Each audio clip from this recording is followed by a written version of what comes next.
अच्छा जी, मैं ये जो जिस तरह का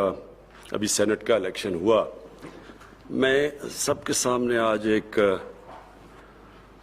रिपोर्ट जो यूनाइटेड नेशंस के सेक्रेटरी जनरल ने अपने नीचे एक पैनल बनाई और उस पैनल का नाम है fact I, financial accountability, transparency और इंटेग्रिटी। ये एक पैनल है। इसकी जो रिपोर्ट आई है ये आप सबके लिए बड़ा, यानी हमारे मुल्कों के लिए, गरीब मुल्कों के लिए, डेवलपिंग वर्ल्ड के लिए ये बड़ी खौफनाक रिपोर्ट है। इस रिपोर्ट के मुताबिक हर साल 1000 अरब डॉलर गरीब मुल्कों से इलीगली मनी लॉन्डर होके ये अमीर मुल्कों पे जाता है और ये टैक्स हेवन्स पे जाता है, जिस तरह जो ऑफशोर अकाउंट्स हैं। और जो टैक्स हेवन्स में गरीब मुल्कों का पैसा पड़ा हुआ है, चोरी का पैसा, वो 7000 अरब डॉलर है।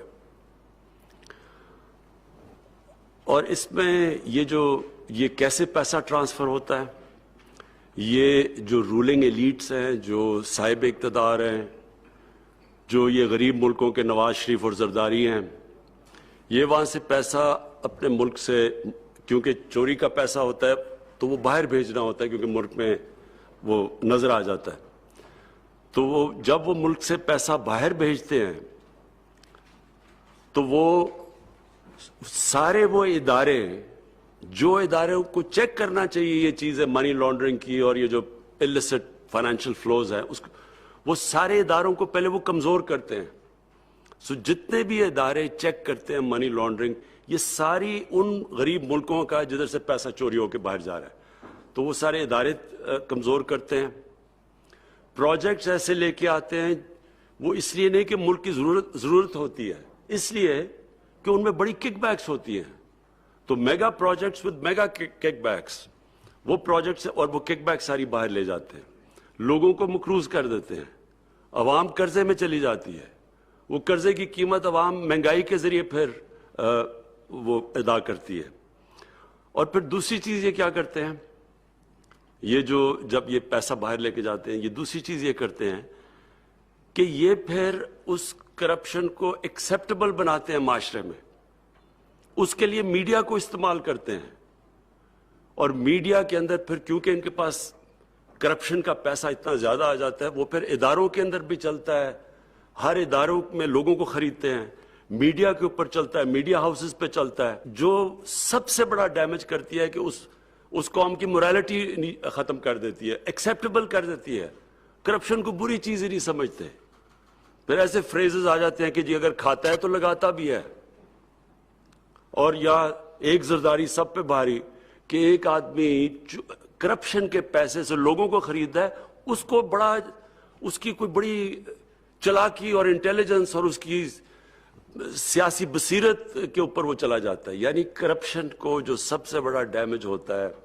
कि करप्शन को एक्सेप्टेबल करवा दिया जाता है। और फिर होता क्या है कि एक कौम की जो इखलाकियात होती है उसको डैमेज करते हैं। जो सबसे बड़ा डैमेज होता है कि एक मुल्क की मोरालिटी जब खत्म हो जाए, और जब मुल्क की मोरालिटी खत्म होती है तो वो मुल्क इंसाफ नहीं कर सकता। आपके पास मॉरल अथॉरिटी अगर नहीं हो, आप इंसाफ नहीं कर सकते। जिस कौम में मॉरल अथॉरिटी नहीं होती, वो फिर ताकतवर के लिए एक कानून लेके आ जाता है और कमजोर के लिए दूसरा लेके आ जाता है। ताकतवर को एनआरओज दे देते हैं और डील्स कर देते हैं, सिर्फ गरीब लोग जेलों में जाते हैं। और एक्चुअली एक कौम तब तबाह होती है, एक कौम तब तबाह होती है जब उसके अंदर इंसाफ करने की एबिलिटी खत्म हो जाती है। और ये इसीलिए नबी सल्लल्लाहु अलैहि वसल्लम ने कहा था कि बड़ी कौमें तबाह हुई तुम्हारे से पहले, जिधर एक कानून अमीर के लिए और दूसरा गरीब के लिए। यानी जो कौम इंसाफ नहीं कर सकती, जिसमें कुव्वत नहीं होती इंसाफ करने की। तो ये जो पैसा निकलता है गरीब मुल्कों से, ये निकलता इसलिए है कि ये सारे जो चेक्स और बैलेंसेस खत्म करते हैं, मोरालिटी एक कौम की खत्म करते हैं,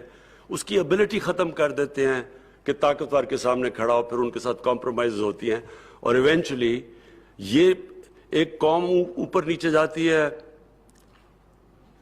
तो जर्मनी تباہ ہو گئی تھی سیکنڈ ورلڈ وار میں. جاپان 2 ایٹم بمز ایک ملک کے اوپر گرے اور وہ اس کا کیا حال تھا, دونوں کھڑے ہو گئے پھر سے. تو قوم کھڑی ہو جاتی ہے, لیکن جب اس کی مورالٹی ختم ہوتی ہے, اور یہ سب سے بڑا یہ جو ایلیٹس کرتے ہیں, یہ جو ملک میں یہ جس طرح کہ ہم نے الیکشن میں دیکھا ہے, جو اوپنلی کہ پیسہ چل رہا ہے, سب کو پتہ ہے, جو تماشا دیکھا ہے, تو اس سے جب اس کو ایکسیپٹ کر جاتی ہے قوم, اصل میں سب سے بڑی تباہی تب آتی ہے. میں جی یہ اس سے پہلے اپنی احمد شروع کرنے سے پہلے میں صرف 2 چیزوں پہ پھر سے ایمفسائز کرنا چاہتا ہوں. ایک تو اوورسیز پاکستانیز کی ووٹنگ کے اوپر پلیز میں ریگولر اپڈیٹس لینا چاہتا ہوں, ایک میں وہ لینا چاہتا ہوں شروع میں, اور دوسرا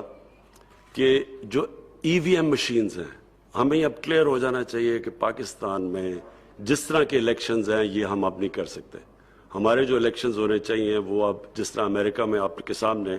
وہ ٹرمپ کے الیکشن کی مثال ہے کہ جتنی بھی کوشش کر لی, ایک چیز نہیں وہ ڈھونڈ سکا کہ وہ کوئی کہہ سکے کہ جناب الیکشن میں دھاندلی ہوئی ہے, ادروائز وہ سارا الیکشن انال ہو جانا تھا. تو ہمیں اب پاکستان میں ایک ٹرانسپیرنٹ الیکشن کے لیے ای وی ایم مشینز ٹیکنالوجی کا استعمال کرنا چاہیے, اور میں اس کی ریگولر اپڈیٹس لوں گا, کیونکہ میں کیبنٹ کے اوپر میں چاہتا ہوں ہمیں اپڈیٹس ملیں اس کے اوپر کیا پروگریس چل رہا ہے, کیونکہ یہ نہ ہو کہ ہم پھر کہیں کہ جی جب ٹائم آئے جی ہم تیار نہیں ہیں ٹیکنالوجی کے لیے. تو میں ان 2 کی اپڈیٹس لوں گا. Ahmad please agenda